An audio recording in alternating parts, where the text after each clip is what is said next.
¿Quién soy yo?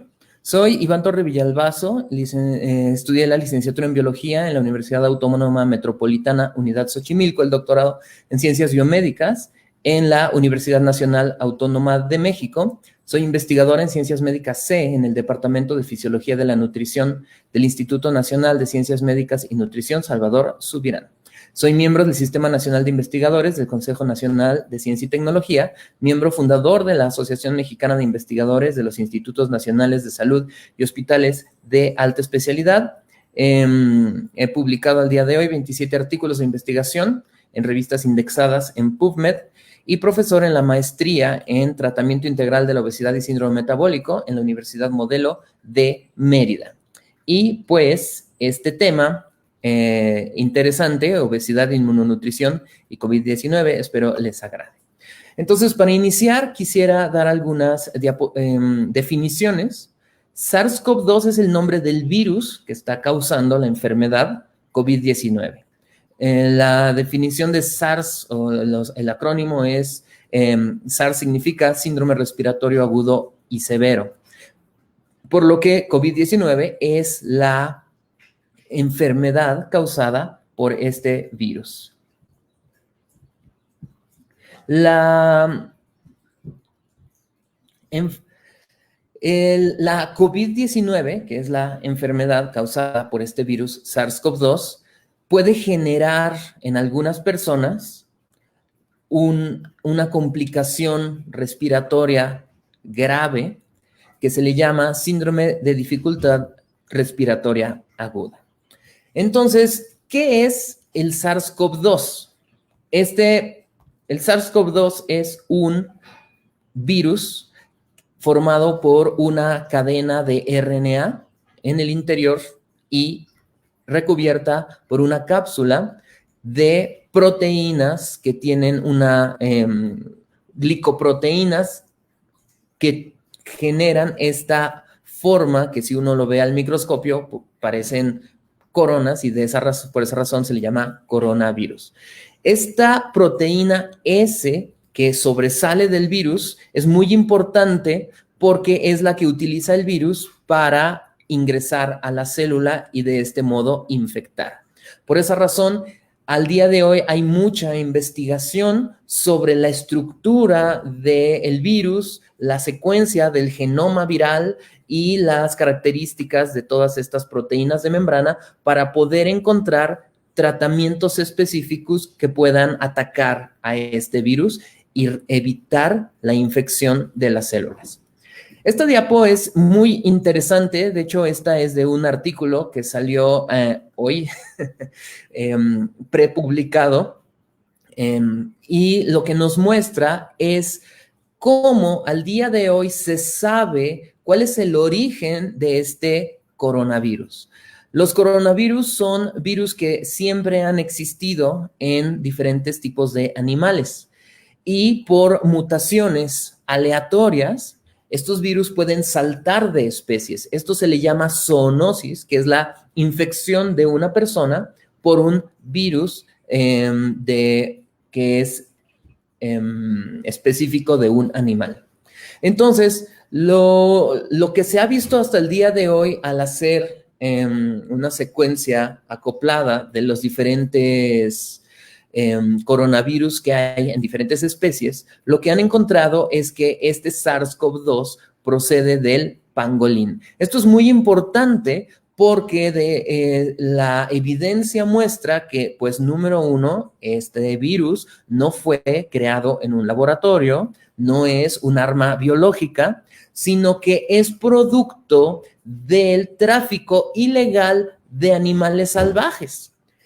China importa un montón de animales salvajes de países africanos como Nigeria y lamentablemente este tráfico ilegal de especies salvajes pues ha generado que a lo largo del tiempo diferentes virus que son endémicos de una especie animal puedan mutar y pasar al ser humano. Sin embargo, nosotros no estamos exentos de eso porque, pues, tristemente en México también hay tráfico ilegal de especies que deberían estar en la selva lacandona o en diferentes regiones sin contacto con las personas. Así que es bien importante tener mucho cuidado y proteger a las especies animales porque este tipo de pandemias puede ocurrir en cualquier momento, en cualquier país. ¿Cómo este virus ingresa a las células? Esta proteína de membrana, como les dije, glicoproteína S, se une a un receptor en las células de nuestro organismo que se llama receptor ACE2. Al momento de unirse a este receptor, una enzima, una proteasa que está también en la superficie de nuestras células, rompe la cápsula del virus, liberando la información genética de este virus al interior de las células. Esto que les muestro es muy dramático y ¿saben por qué?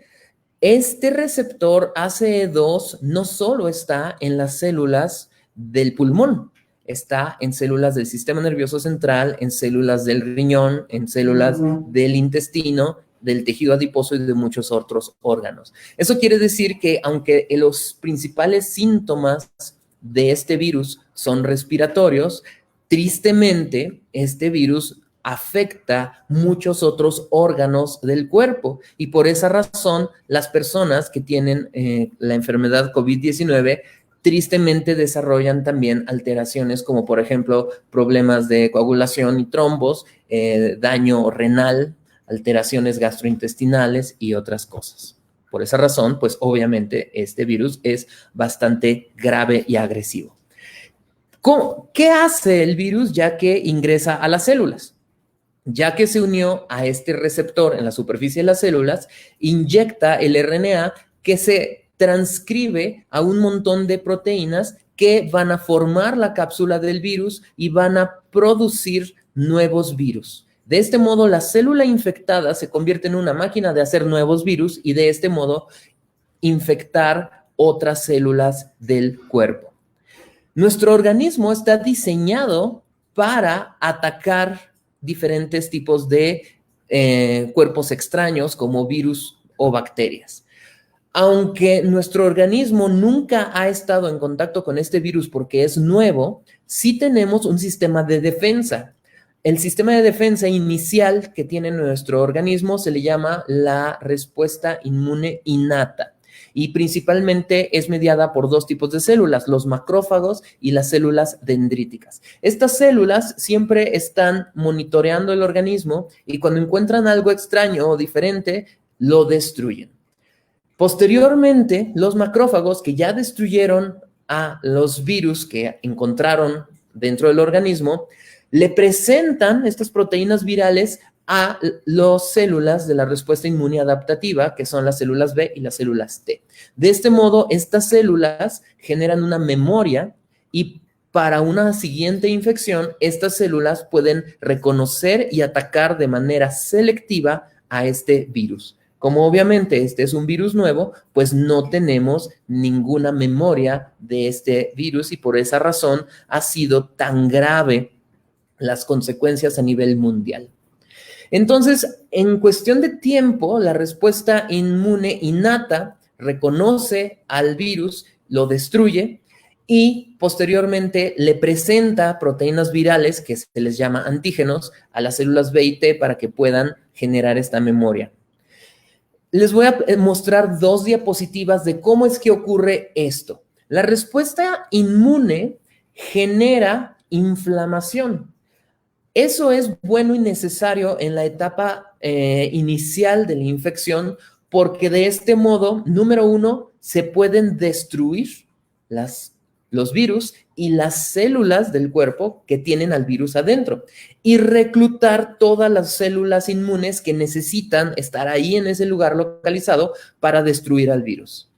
Y posteriormente, ya que se activó toda esta señal, lo que también es necesario es que el sistema inmune se apague, la señal inflamatoria se reduzca, esto se le llama resolución de la inflamación y de este modo el organismo vuelve a estar en un estado de equilibrio inmunológico y se puede el organismo recuperar las células perdidas y regenerar las regiones del pulmón que fueron destruidas y regresar a la salud. Entonces, en esta imagen lo que estamos viendo, espero que vean aquí la flecha, que estas células del epitelio del interior de los alvéolos del pulmón, cuando son infectadas por el virus, liberan señales, citocinas de quimiotaxis, para decirle a los macrófagos y a las células dendríticas que hay un daño. Estos macrófagos llegan a donde está la señal, destruyen las células del endotelio, o sea, tristemente, eso es lo que ocurre en una respuesta inmune como la que ocurre con un virus como este.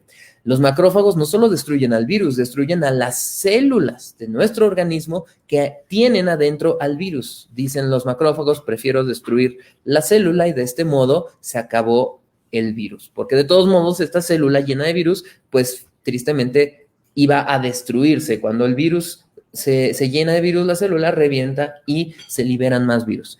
Entonces, estos macrófagos activados, a su vez, reclutan a las demás células del sistema inmune para generar esta respuesta inflamatoria, la memoria inmunológica y, como vemos en esta imagen, al final de del ataque del sistema inmune, los macrófagos y los células T y células B, todas estas células que involucradas, liberan señales ahora, en vez de ser proinflamatorias, ahora son antiinflamatorias para resolver la inflamación y permitir que las células, el alveolo del pulmón que ya fue dañado, pueda entonces recuperar la función normal.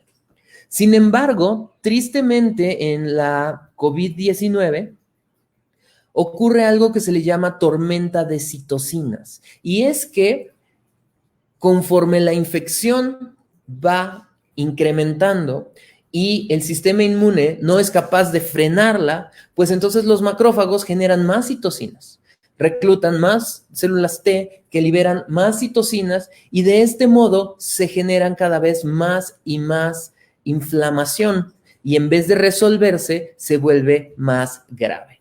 De este modo, entonces, la tormenta de citocinas lo que produce es el síndrome agudo respiratorio, que se pueden observar en esta imagen. Aquí vemos el alvéolo pulmonar, los macrófagos que están, esto es antes de la infección, los macrófagos están monitoreando que todo esté funcionando correctamente. Cuando las células del endotelio se infectan y empiezan a producir nuevos virus, estos macrófagos se activan, reclutan, como podemos ver aquí, a los linfocitos B y T que estaban en la circulación, llegan a la región y generan inflamación y estrés oxidante. Esta inflamación y estrés oxidante lo que producen es que en vez de que se reproduzcan las células del interior del alvéolo pulmonar para recuperar las células que se pierden, se genera fibrina, se libera fibrina y esto es la fibrosis y produce fibrosis pulmonar. ¿Causado por qué? Por la sobreactivación del sistema inmune y la incapacidad de este sistema inmune de generar una resolución y de este modo mantener esta inflamación cada vez más y más. Y este alvéolo dañado empieza a liberar al interior del alvéolo proteínas como el hialuronán, el cual es altamente higroscópica, quiere decir absorbe agua, y se llena de esta proteína con agua, reduciendo el intercambio de oxígeno e incluso acabando totalmente con el intercambio de oxígeno. Por esa razón, las personas con síndrome de dificultad respiratoria aguda requieren ventilación mecánica. Entonces, ¿de qué depende el pronóstico del paciente con COVID-19? Y aquí está la respuesta. Depende de la capacidad del sistema inmune para activar la respuesta innata mediada por los macrófagos y las células dendríticas en la primera fase de la infección y modular la respuesta adaptativa mediada por las células B y T en la segunda etapa para evitar la activación anormal de las células inmunes y la hipersecreción de citocinas proinflamatorias. Entonces, lo que está diciendo aquí es que el sistema inmune tiene que activarse cuando es necesario y reducir neutralizarse cuando ya ha pasado el problema. Sin embargo, cuando una persona ya tiene por sí mismo, antes de la infección, un estado inflamatorio o estrés oxidante previo a la infección, pues entonces todo esto progresa generando una muy baja o un muy mal pronóstico del paciente. Así que, ¿de qué manera o por qué razón una persona puede tener ya, antes que haberse infectado con SARS-CoV-2, de qué manera y por qué razón una persona ya tiene esta inflamación y entonces, pues, qué es lo que hace que la infección pueda progresar al síndrome respiratorio? Y lo que nos muestra de las gráficas que hemos estado viendo, lamentablemente todos los días con malas noticias, es que la hipertensión, la diabetes y la obesidad son las tres principales alteraciones metabólicas asociadas a un mal pronóstico de COVID-19. Entonces, lo que quiero platicarles en esta charla es por qué razón las personas que tienen hipertensión, diabetes y obesidad son más susceptibles a este síndrome respiratorio agudo y por lo tanto a tener un mal pronóstico y mayor posibilidad de morir. Y la siguiente parte, que finalmente son las buenas noticias, ¿qué podemos hacer para evitarlo? ¿Qué podemos hacer al día de hoy para evitar que si nos contagiamos con SARS-CoV-2 y si llegamos a desarrollar COVID-19, pues no llegar a esta enfermedad pulmonar grave? Aquí en este estudio que hicieron en Francia, se observa que históricamente las personas que llegan a este hospital donde hicieron este estudio tienen, es independiente al peso corporal el desarrollar la dificultad respiratoria. Esto es a lo largo de los años. Quiere decir que las personas que han llegado a este hospital, pues es independiente al peso corporal. Sin embargo, al día de hoy, y estos son datos de febrero para acá, lo que se observa es que a diferencia de otras enfermedades respiratorias, donde el índice de masa corporal no tiene ningún efecto, aquí lo que estamos viendo es que las personas que llegan con dificultad respiratoria a los hospitales en Francia y lo que ocurre aquí en México también, miren que el 90% de las personas que requieren atención médica tienen un índice de masa corporal arriba de 25, quiere decir desde sobrepeso hasta obesidad. Y aquí estamos viendo que las personas que requieren ventilación mecánica, pues el 90% también tienen sobrepeso u obesidad. Y aquí lo que estamos viendo es exactamente lo mismo, como mientras más peso tiene una persona, pues más va a requerir ventilación, dado que tiene dificultad respiratoria. Entonces, esto es... ahí está. Esto es muy grave tomando en cuenta esta prevalencia de sobrepeso y obesidad que hay en nuestro país. Tristemente, en la INSANUD 2016 se pudo observar que más del 70% de las personas mayores de 20 años en nuestro país pues tienen sobrepeso u obesidad. Y no solo los adultos, sino desde los niños hay un porcentaje con sobrepeso y obesidad. Por lo tanto, esto nos debe alarmar, dado que esto indica que la posibilidad de que muchas personas de nuestro país desarrollen esta dificultad respiratoria, pues es bastante alta. Así que, ¿por qué la obesidad podría hacernos más susceptibles a todas estas enfermedades? La razón es porque la obesidad se asocia con el desarrollo de resistencia a la insulina, hiperlipidemia, hígado graso, hipertensión, lo cual forma parte del síndrome metabólico y lo cual lleva a alteraciones crónico-degenerativas que son irreversibles, como la diabetes tipo 2 y la enfermedad cardiovascular.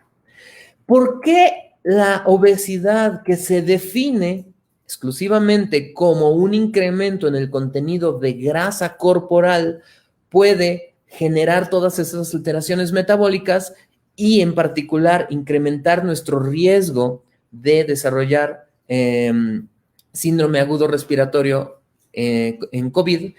Es por varios mecanismos y se los voy a platicar. El primer mecanismo es por la alteración en la liberación de hormonas. El tejido adiposo es un órgano endocrino que libera una gran cantidad de hormonas y citocinas. Entre ellas, las más importantes son leptina y adiponectina.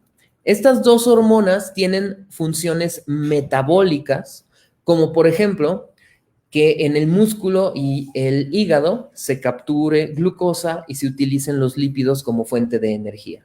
Estas hormonas también viajan al sistema nervioso central para controlar el balance energético. Quiere decir que si uno empieza a comer más de lo que gasta, estas hormonas reducen el consumo de alimento y aumentan el gasto de energía. Y al revés, si uno empieza a consumir menos alimento del que gasta, incrementan el consumo de alimento y reducen el gasto de energía. Y finalmente, estas hormonas también estimulan que la grasa se guarde en el tejido adiposo, lo cual es muy importante porque yo prefiero que la grasa esté guardada en el tejido adiposo que en el hígado o en el músculo, porque esta grasa en estos órganos genera alteraciones metabólicas como resistencia a la insulina e hígado graso. Estas hormonas, y esto es algo muy interesante y es la razón por la cual la obesidad lamentablemente se asocia con un mal pronóstico en la COVID-19, y es que estas dos hormonas también impactan la función del sistema inmune. La leptina es una hormona proinflamatoria. Activa a las diferentes células del sistema inmune, como los macrófagos, las células T, para estimular la respuesta inmune inflamatoria.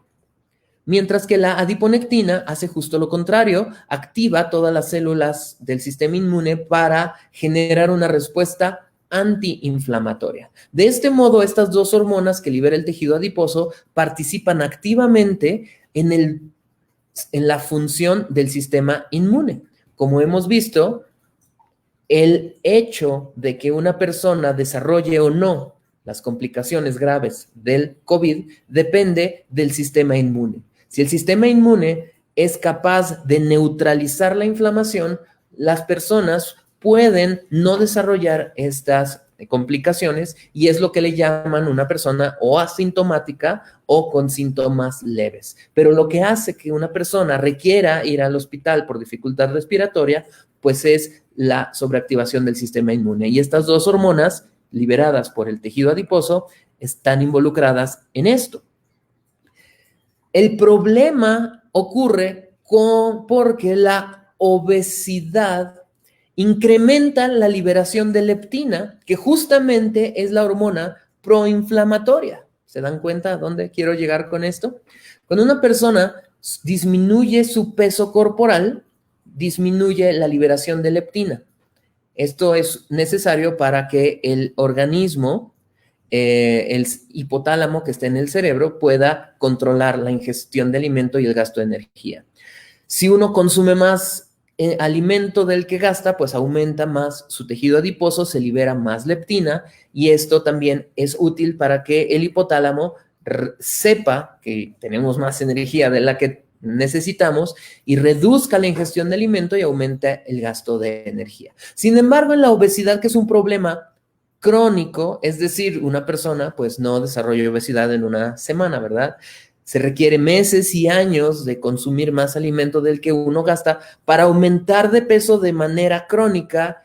Eso quiere decir que a lo largo de los años que uno desarrolla obesidad, pues el tejido adiposo está liberando este exceso de leptina y lo que se genera es una resistencia a la leptina. De este modo, una persona con obesidad tiene un exceso de leptina en la circulación, pero su hipotálamo ya no es capaz de controlar el balance energético. Entonces, considerando esto, imagínense cómo está el sistema inmune de una persona con obesidad que tiene elevada la leptina.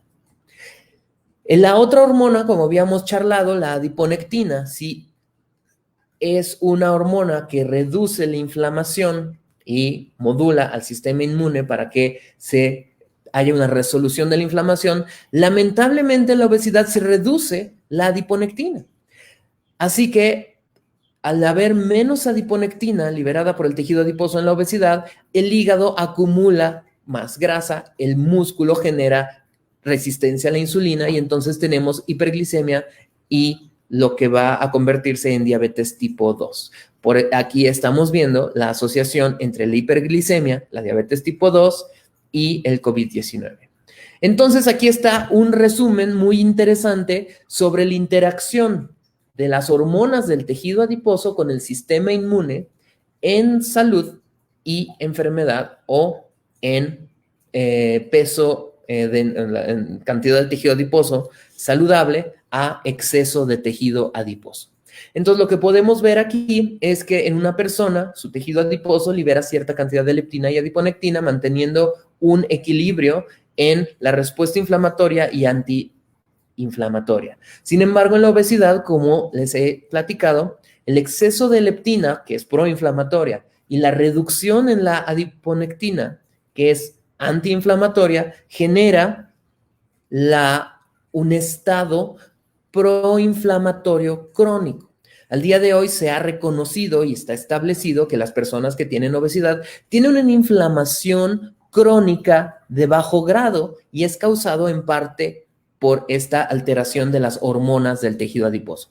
¿Y por qué dije en parte? Porque la otra parte de la historia, si de por sí esto no fuera suficiente, hay otra razón por la cual una persona con obesidad va a desarrollar inflamación. Y esto es mediado por la microbiota intestinal.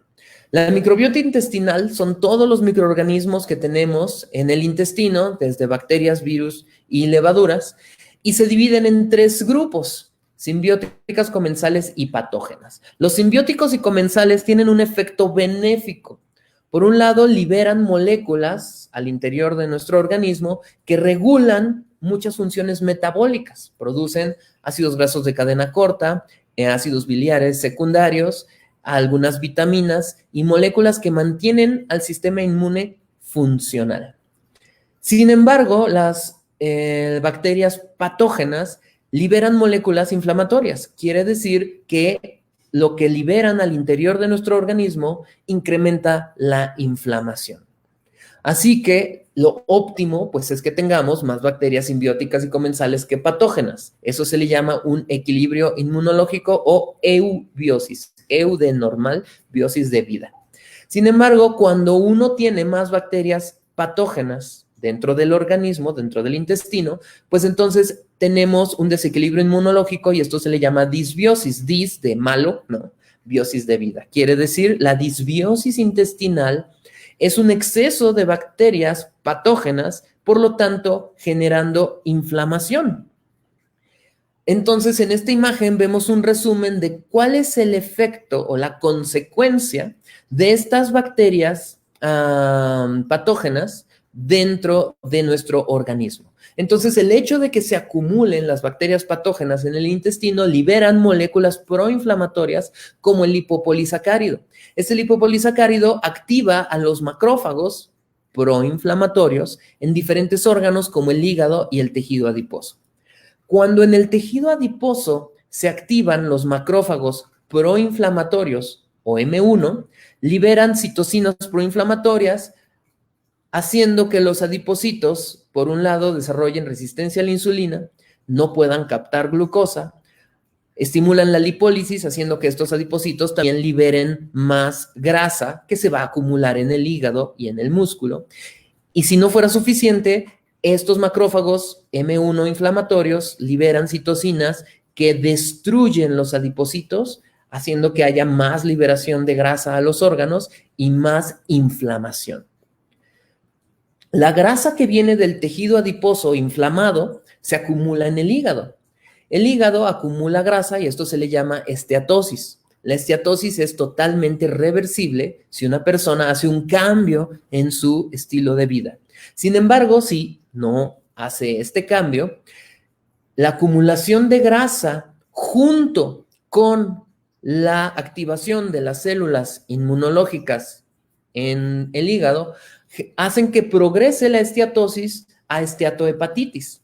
La activación de los macrófagos que están adentro del hígado, que se les llama células de Kupffer, por todos estos lipopolisacáridos de la microbiota patógena, hacen que el hígado se inflame. Esta inflamación, quiere decir esta liberación de citocinas proinflamatorias, empiezan a destruir a las células y esto se le llama esteatohepatitis. Esto es grave porque la esteatohepatitis progresa a fibrosis y finalmente a cirrosis y esto genera insuficiencia hepática y la muerte. Así que lo que estamos viendo aquí es que la obesidad por sí misma es un estado proinflamatorio y si sumamos a la microbiota alterada o disbiosis, se potencia la inflamación y el estrés oxidante generando hígado graso, aterosclerosis, diabetes tipo 2 y enfermedad cardiovascular. Ahora imagínense cómo le puede ir a una persona que si de por sí ya está en estas condiciones, pues que se infecte con SARS-CoV-2.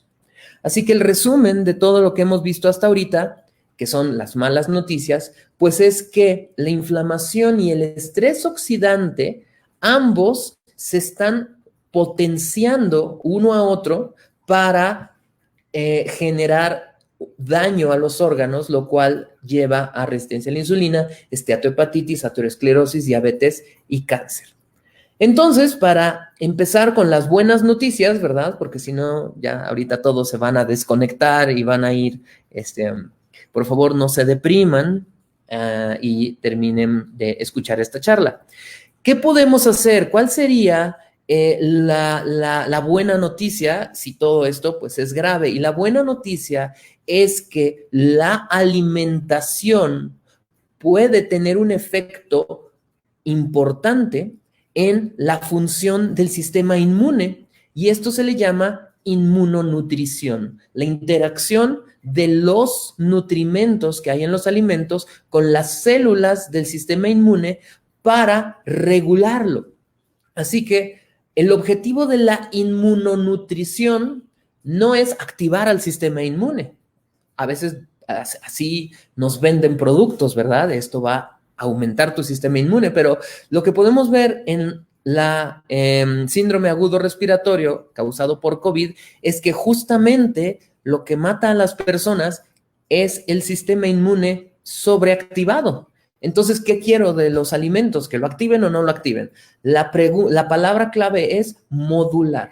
Los nutrimentos, para que funcionen y tengan un efecto real y benéfico en el organismo, tienen que ser inmunomoduladores, que quiere decir permiten que se active el sistema inmune cuando está la infección y tengan que atacar al virus, pero que puedan inmunomodularlo, quiere decir reducir y resolver la inflamación cuando ya el virus ha sido atacado. Entonces les voy a platicar de estos 5 modos cómo los alimentos tienen un efecto inmunomodulador. Vamos a hablar primero de su efecto como antioxidantes que reducen el estrés oxidante. Aquí vemos un ejemplo de que los polifenoles que están en frutas y vegetales pueden reducir el estrés oxidante, por lo tanto, evitar la inflamación. Los polifenoles son una gran cantidad de moléculas que están en todos los vegetales, frutas, verduras, especias, hierbas, tienen polifenoles, desde taninos, lignanos, flavonoides, estilbenos y ácidos fenólicos. Quiere decir que cuando uno consume frutas, verduras, diferentes especias en forma de té o dentro de los alimentos, estos alimentos con capacidad antioxidante pueden reducir la inflamación y reducir el estrés oxidante causado por la obesidad y también por la COVID-19. Aquí vemos en un ejemplo cómo los polifenoles vegetales pueden modular la actividad de las células dendríticas para evitar esta sobreactivación inflamatoria. El segundo mecanismo a través de los cuales los nutrimentos pueden tener un efecto benéfico en la infección por COVID-19 es a través de sintetizar mediadores pro-resolución. Estas son moléculas que vienen de los ácidos grasos. Aquí vemos este artículo que dice que la resolución de la inflamación, que es lo que queremos, ¿verdad?, para evitar este síndrome agudo respiratorio, ¿cómo se logra? A través del consumo de ácidos grasos omega 3. Entonces, los ácidos grasos omega 3, pero nótese, los de cadena muy larga, es decir, el eicosapentaenoico y el docosahexaenoico, o EPA y DHA, estos ácidos grasos son utilizados por las células del sistema inmune para generar lípidos bioactivos. Estos lípidos bioactivos pueden tener un efecto ya sea proinflamatorio o antiinflamatorio, y en el caso de los omega 3 son antiinflamatorios. Entonces, enzimas como la ciclooxigenasa y las lipoxigenasas convierten este ácido eicosapentaenoico y docosahexaenoico en resolvinas, leucotrienos, tromboxanos, maresinas. Todas estas moléculas son útiles en la resolución de la inflamación. El siguiente mecanismo a través de los cuales los nutrimentos pueden tener un efecto inmunomodulador es al actuar como ligandos de receptores nucleares. Este concepto es un poco complicado, espero podérselos explicar, pero de todos modos, terminando la charla, vayan y consíganse un libro de biología celular, biología molecular, para entender el concepto de expresión de genes, de factor de transcripción, y lo que les quiero platicar en resumen es cómo esto funciona. La célula libera citocinas, ya sea pro o antiinflamatorias. Y dentro de la célula, el metabolismo hace que la célula también pueda diferenciarse hacia un perfil proinflamatorio o antiinflamatorio. ¿Qué es lo que hace o qué determina que esta célula libere una u otra citocina? Pues la expresión de los genes. Dentro del núcleo de las células está el DNA, el cual se transcribe y se traduce para producir citocinas que van a ser secretadas o enzimas o moléculas que se quedan dentro de la célula para modular su función. Quien controla la expresión de genes son los factores de transcripción que se unen al DNA para activar o inhibir estos genes. Cada célula de nuestro organismo tiene diferentes factores de transcripción y por esa razón tienen funciones diferentes. Hay unos factores de transcripción que se les llama receptores nucleares. ¿Por qué? Se activan cuando se unen a algo. Ese algo se le llama ligando, que puede ser una hormona o un nutrimento. Se le llama receptor nuclear porque es un receptor, quiere decir, recibe una molécula y la reconoce y se une a ella. Y nuclear, pues porque está en el núcleo, unido al DNA, listo para activar genes. Entonces, un ejemplo de receptor nuclear, por ejemplo, es el receptor de estrógenos. El estrógeno entra a las células, se une al receptor de estrógenos y de este modo el receptor de estrógenos activa los genes inducidos por el estrógeno. Hay receptores nucleares metabólicos que su ligando, o sea, la hormona a la cual se unen, no es una hormona que producen las glándulas endocrinas de nuestro cuerpo, sino de manera interesante, nutrimentos. Esto es la nutrigenómica, que significa que los nutrimentos pueden funcionar como si fueran hormonas dentro de nuestro organismo, activando estos receptores nucleares dentro del núcleo de las células, haciendo que las células cambien su función. Hablando del sistema inmune, los nutrimentos pueden unirse a estos receptores nucleares como PIPAR alfa, PIPAR delta, PIPAR gamma, LXR, receptor de vitamina D y receptor de ácido retinoico. Estos receptores nucleares van a modular la función de las células inmunes.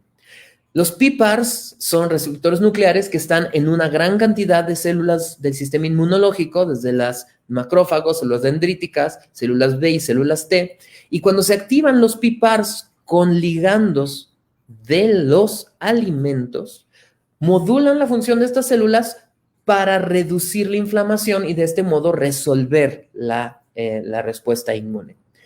¿Dónde o cuáles son los ligandos de los PIPARs?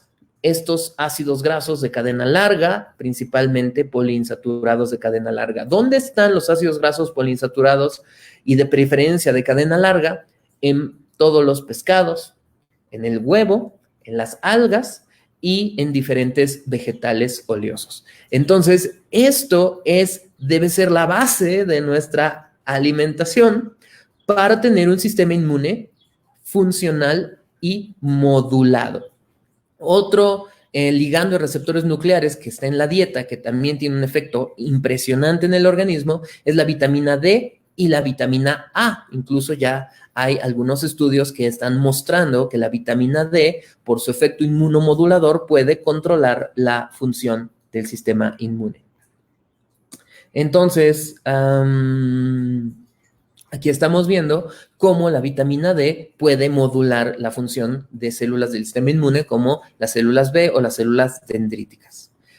La siguiente es como inhibidores de la replicación viral. Esto es bien interesante porque al día de hoy hay varias pruebas que se están haciendo, varios estudios ya clínicos con diferentes antivirales.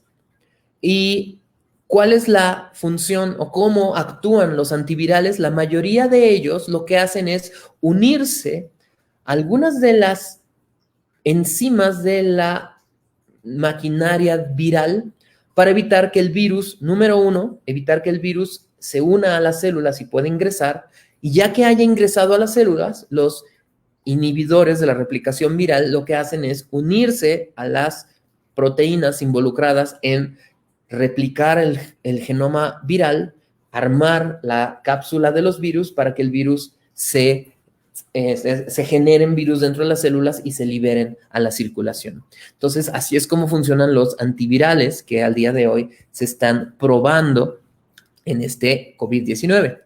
Y de manera muy interesante, han encontrado en estudios que ya están publicados, obviamente todos estos estudios son muy recientes y tan recientes que muchos de ellos no han sido evaluados por pares o peer review. Eso es importante mencionarlo porque la ciencia se tiene que contrastar con más ciencia o tiene que ser evaluada por otros científicos que pueden decir, creo que no, o no va por ahí, o creo que exageras.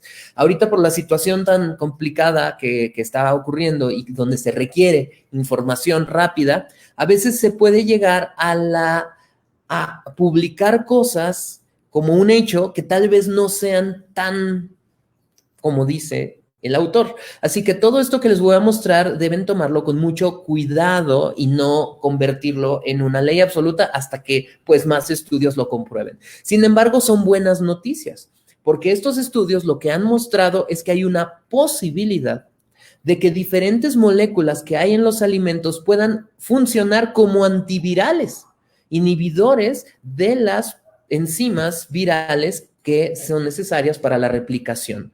Moléculas que están en la manzanilla, en el ginkgo, en el apio, en la cáscara de los cítricos, en la menta y en el ginkgo. Así que pues es muy interesante esto. Aquí estamos viendo otro estudio donde evalúan la apigenina del apio, perdón, del perejil, del cilantro, de la ¿cómo se llama? Manzanilla, betaglucanos de la avena, la curcumina, la epigalocatequina, que está en el té negro o té verde, y tienen efecto antiviral y pueden ser usados como para combatir el COVID-19. Ojo, no estoy hablando de combatir al COVID con tés. Estoy hablando de que todas estas moléculas pueden tener un efecto preventivo para evitar las complicaciones, más no como un tratamiento. No quiero que después de esta charla vayan a las UCIs y les empiecen a inyectar té verde al paciente intubado. A lo que voy es, si una persona consume diferentes plantas, vegetales, hierbas y especias, cada día hay una mayor posibilidad de que no desarrolle las enfermedades, o sea, la complicación crónica por COVID. Aquí vemos otro efecto, la cumarina, que es un ejemplo de un polifenol que está en diferentes frutas y especias y hierbas. Por lo tanto, muchas cosas que se saben que es parte de la tradición familiares, como hay que tomar té de manzanilla cuando estás enfermo, té de canela. ¿Por qué? Pues porque efectivamente a lo largo de la historia se ha visto que funciona. La medicina tradicional china tiene una gran cantidad de alimentos que a lo largo de la historia se han podido confirmar que tiene un efecto muy útil. ¿Y qué creen? La medicina tradicional mesoamericana también tiene una gran riqueza. Tristemente hay poca información al día de hoy porque, bueno, la llegada de los españoles y se redujo mucho el número de códices que tenían esta información, pero al día de hoy las comunidades rurales o diferentes comunidades de nuestro país tienen una rica cultura de herbolaria, así que hay que regresar a la herbolaria de nuestros antepasados para buscar ahí posibles tratamientos. Otra vez, confirmo, no estoy hablando de sustituir a los fármacos, sino como un medio preventivo. Así que el resumen de esta penúltima parte de cómo los polifenoles pueden tener un efecto antiviral en la infección por SARS-CoV-2 es a través de reducir la capacidad de unión al receptor, reducir la capacidad de replicación de la información genética viral y otras. Todo esto está publicado, con gusto. Al final les puedo enviar los artículos con los cuales pues hice esta presentación. Así que antes de continuar con el último punto, quiero ser muy enfático en que no hay que ver un alimento como un fármaco. Los tés yo los recomiendo consumir, pero no como un fármaco, es decir, todos los días me voy a tomar un té verde para evitar el COVID. No, lo que estoy hablando es, un día me tomo un té verde, al día siguiente un té de manzanilla, al día siguiente un té de cúrcuma con jengibre, y de ese modo voy variando. No una dosis, por favor, en las preguntas, digo, si alguien ya la hizo, por favor, en las preguntas no me pregunten, ¿y cuál es la dosis que debo de consumir de cúrcuma? Porque esa no es la pregunta correcta. ¿Por qué? Los alimentos son lo que yo consumo todos los días. Un día una cosa, otro día otra cosa, un día una fruta, otro día otra fruta.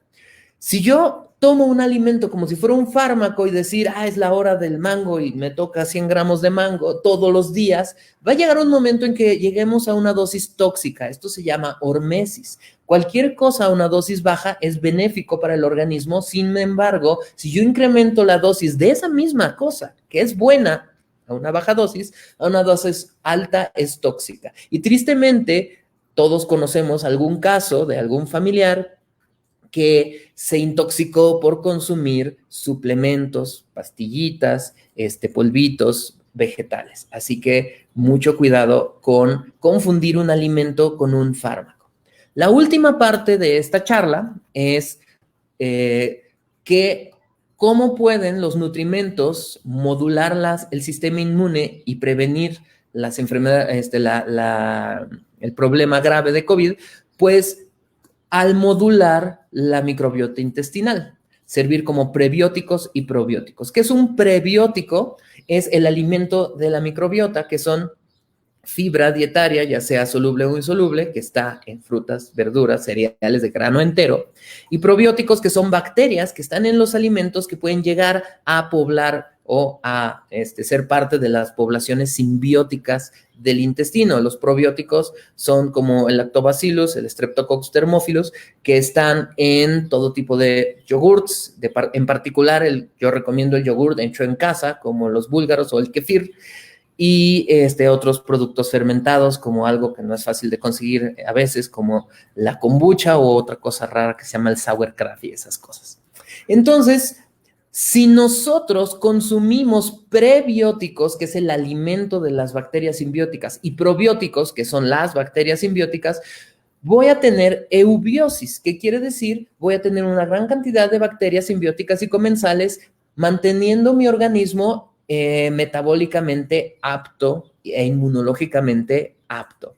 Sin embargo, si yo no consumo fibra y polifenoles vegetales y tampoco consumo todos estos productos fermentados, entonces no voy a tener con qué alimentar a mis bacterias simbióticas, y al contrario, si yo consumo productos muy altos en azúcar, muy altos en grasa, muy altos en sodio y sin fibra y sin polifenoles, voy a tener puras bacterias patógenas, disbiosis.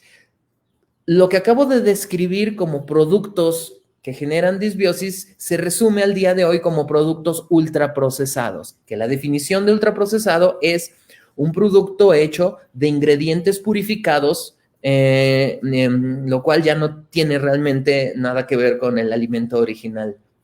Así que estoy hablando de donas, panqués, galletas, helados, nuggets, papitas, refrescos, bebidas endulzadas, cualquier bebida embotellada. Todos estos ultraprocesados se caracterizan por tener justamente un exceso de sodio, un exceso de azúcar simple, un exceso de harinas refinadas y grasa. Por lo tanto, no solo proveen un gran contenido calórico, sino que alimentan a las bacterias patógenas que generan disbiosis. Así que, ¿cómo puedo yo prevenir las complicaciones de COVID? Estoy hablando de prevenir, más no evitar o destruir, ¿sí me explico? La alimentación tiene un efecto benéfico en el metabolismo, más no puede evitar la infección. Puede evitar, en lo más posible, las complicaciones. Esta es la penúltima diapositiva del día de hoy y vemos un artículo muy reciente y muy interesante. En este artículo lo que hicieron fue alimentar ratoncitos con una dieta sin fibra y una dieta alta en fibra dietética. Los ratoncitos que fueron alimentados en una dieta baja en fibra tenían una microbiota patógena e inflamación, mientras que los ratoncitos que fueron alimentados con fibra dietética tenían más bacterias simbióticas y no tenían inflamación sistémica. Cuando estos ratoncitos se les infectó con el virus de la influenza, que para fines prácticos tiene un efecto muy similar en el pulmón, generando esta tormenta de citocinas, los ratoncitos que fueron alimentados sin fibra murieron. Mientras que los ratoncitos alimentados con fibra sobrevivieron porque su sistema inmune fue capaz de resolver la inflamación. Algo que tal vez nunca nos hubiéramos imaginado. ¿Qué tiene que ver la fibra con una enfermedad respiratoria? Pues aquí se los dejo. Así que, para terminar, el SARS-CoV-2 es un virus altamente con una gran capacidad de infección y una gran capacidad de replicación dentro de las células, y puede generar la enfermedad COVID-19 severa, que genera disminución en la capacidad de respiración y por lo tanto un bajo pronóstico, un pronóstico malo para ciertas personas, pero puede también generar simplemente unos síntomas moderados o mantenerse asintomático. ¿Qué es lo que determina que una persona infectada con COVID pueda, con SARS-CoV-2 y que genere COVID, que desarrolle COVID, tenga alguna de estas tres consecuencias? Pues depende, número uno, y lo más importante, ya sé que todos lo han oído, pero nuevamente se los digo, evitar el contagio manteniendo higiene personal, lavado de manos y distanciamiento social. Número dos, cosas que nosotros pues no podemos controlar, como nuestra edad, nuestro género, y algunas otras cosas de dónde vivimos, cómo vivimos y ese tipo de cosas, pero cosas que sí podemos modular, cosas que sí dependen de nosotros, como lo que comemos, el ejercicio que hacemos, la microbiota que tenemos, el estado inflamatorio o no que tengamos dentro de nuestro organismo. Así que al día de hoy, por favor, empecemos a hacer actividad física, comer frutas, verduras, cereales de grano entero, dejar, por favor, los ultraprocesados para evitar las consecuencias del COVID. Y no solo eso, pasando el COVID, que espero pase pronto, tener una vida con una buena longevidad evitar enfermedades crónico-degenerativas, que tristemente, digo, todos estamos muy atentos al COVID, pero tristemente al día de hoy sigue muriendo más personas por enfermedad cardiovascular que por COVID-19. Pues eso es todo. Espero que les haya gustado la charla.